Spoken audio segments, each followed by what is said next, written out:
नमस्कार। चीन का आपको पता होगा 5th जनरेशन के प्लेन का नाम J-20 है। जी हाँ, जैसे कि अमेरिका का पास में F-35 है, 5th जनरेशन का एयरक्राफ्ट फाइटर प्लेन जिसको कह सकते हैं, और जो एक तरह से स्टील टेक्नोलॉजी से युक्त होते हैं उसको हम 5th जनरेशन कह सकते हैं, मतलब रेडार उसको न पकड़े। यहाँ बात ये नहीं है, आपको पता होगा कि चीन ने लगभग 300 से ऊपर J-20 बना लिए हैं, भारत के पास एक भी नहीं। चीन ने स्वयं बनाया है, उसमें जो इंजन है वो भी चीन के द्वारा बनाया हुआ है। इन सब में कोई नई बात नहीं है। बात यह नया है कि चीन ने अब उस विमान बनाने वाली जो सिस्टम है, खासकर जो स्टील टेक्नोलॉजी से युक्त J-20 है, उसको बनाने का जो तरीका है उसको पूरा बदल दिया।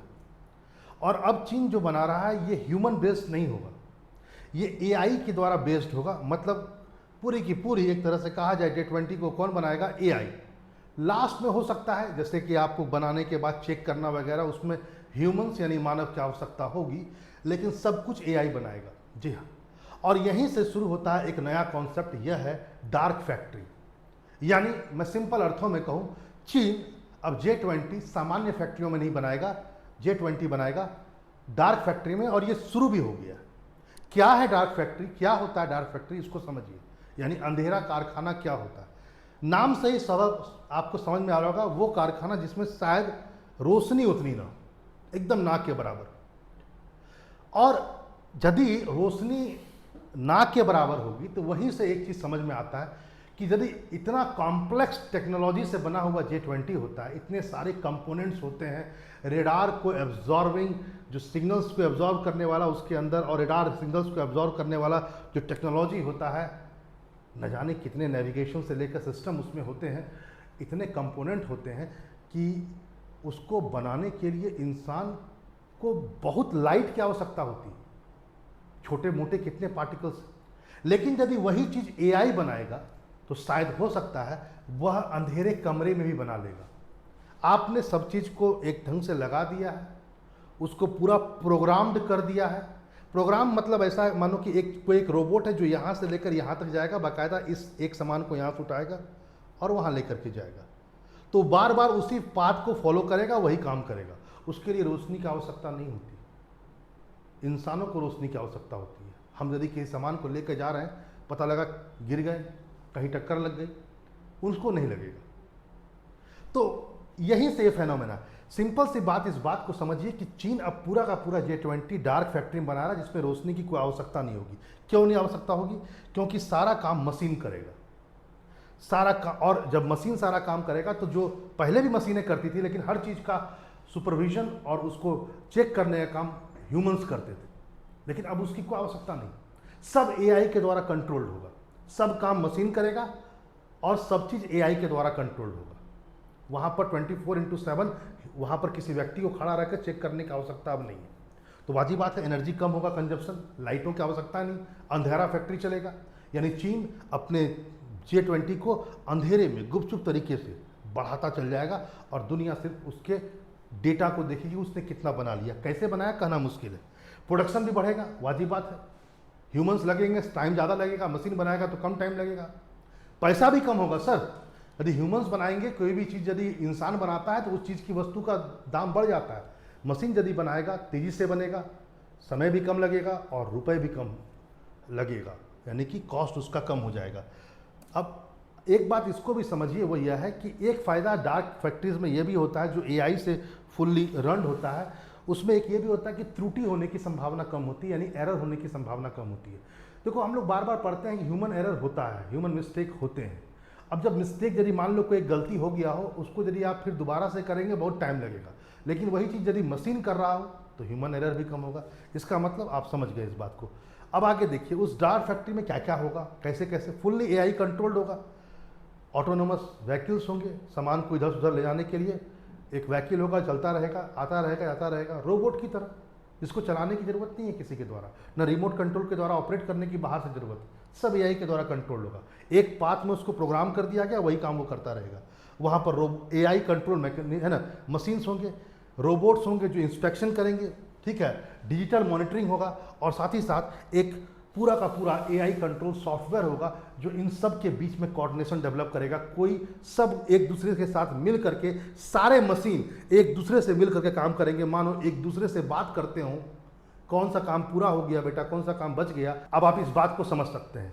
आगे बढ़िए, जरा चीज़ों को और भी देखते हैं।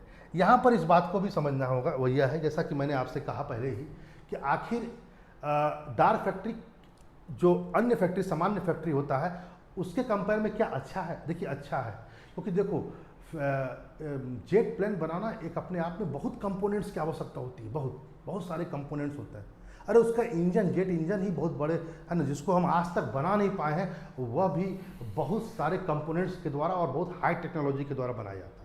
तो इन सब को बनाने के लिए जो कोऑर्डिनेशन डेवलप करने की आवश्यकता है, माना जाता है कि ह्यूमंस में 1% एरर होने की संभावना हो सकती है कंपोनेंट जोड़ने में, लेकिन यदि वो एआई और मशीन कंट्रोल होगा तो माना जाता है कि एरर होने की संभावना ना के बराबर हो जाएगी। दूसरा पॉइंट जरा इसको भी समझिए, वो यह है, चीन की दूसरी बात यह है कि यदि ह्यूमन सेंट्रिक यदि फैक्ट्री हम बनाएंगे, इस स्टील टेक्नोलॉजी विमान जो मैंने बहुत अच्छा बनाया है, उसका मानना है F-35 से अच्छा है। अभी तक नहीं पता है, क्योंकि F-35 का तो चेक हो चुका है एक तरह से कहा जाए बैटलफील्ड में, लेकिन इसका अभी तक बैटलफील्ड में चेक नहीं हुआ।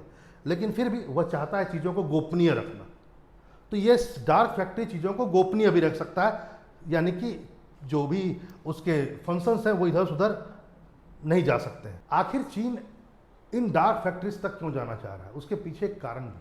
देखिए मैंने एक वीडियो बनाया था, आप बहुत दिन पहले बनाया था, 3 महीने के आसपास हो रहा होगा वीडियो।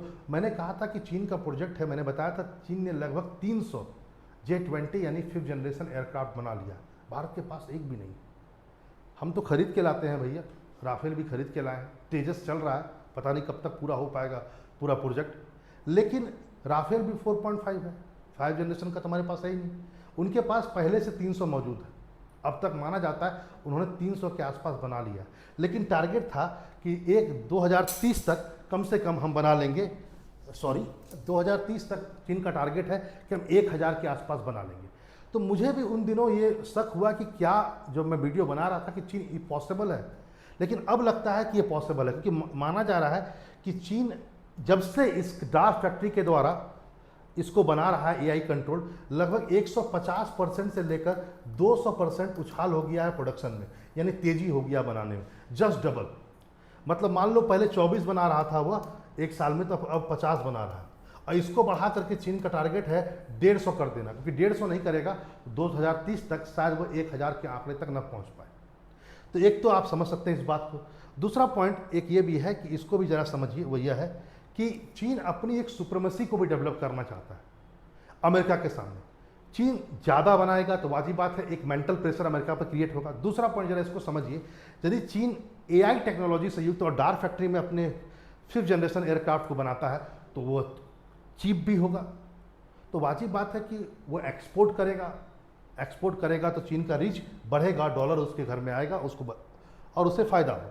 यहाँ पर इस बात को भी समझें, वो यह है कि J-20 जिस मैकेनिज्म पर चीन आगे बढ़ा है, उसमें एआई का जो चीज़ों से एआई का उपयोग करके जो बनाया जा रहा है J-20 को, वह केवल इस स्तर तक नहीं है कि केवल हम निर्माण कर दिए एआई के द्वारा डार्क फैक्ट्री में का प्रयोग करके, नहीं।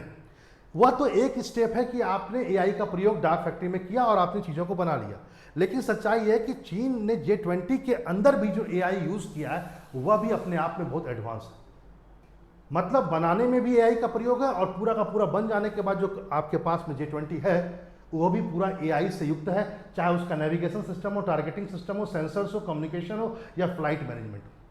ये फुल्ली एआई कंट्रोल्ड है। इसमें पायलट को करने की कोई ज़रूरत नहीं है, कुछ भी, सब कुछ ऑटोमेटिकली ये एआई स्वयं सब कुछ कर देगा। ये अपने आप में बहुत बड़ी बात है। आगे इस बात को भी ज़रा समझिए, वो यह है कि चीन ने की जो टेक्नोलॉजी है जिस इसमें जो यूज़ किया है, उसमें माना जाता है कि एक टेक्नोलॉजी है डिजिटल ट्विन, उसका भी यूज़ किया है जो 100% नहीं है। किसमें? F-35। क्या है ये डिजिटल ट्विन, जरा इसको समझिए। वो यह है कि एक रियल टाइम वर्चुअल इमेज, मतलब कोई भी, जैसे मान लो कि एक फ्लाइट चल रहा है, अपने ऑपरेशन में है, इंजन उस समय इंजन चल रहा होगा, उसका रेडार चल रहा होगा, सारा नेविगेशन सिस्टम चल रहा होगा, कितने फ्यूल है, हर चीज़ चल रहा होगा, सब चीज़ पार्ट्स अपना अपना काम कर रहा होगा। लेकिन कौन सा पार्ट कितना काम कर रहा है, कितना एफिशिएंट काम कर रहा है, वह सबकी एक कॉपी पायलट के बगल में जो कंप्यूटर होगा उस पर भी आएगा। इसी को बोलते हैं ट्विन डिजिटल।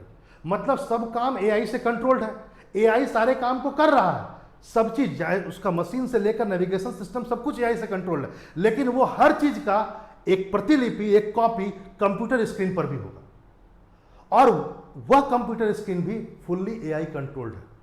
अब आप समझ सकते हैं, इसी को डुअल कहा गया, डिजिटल ट्विन कहा गया। यदि वो फेल भी होता कंप्यूटर एआई उस कंप्यूटर स्क्रीन पर, तो पायलट भी वहां पर रह करके उसको काम कर सकता है।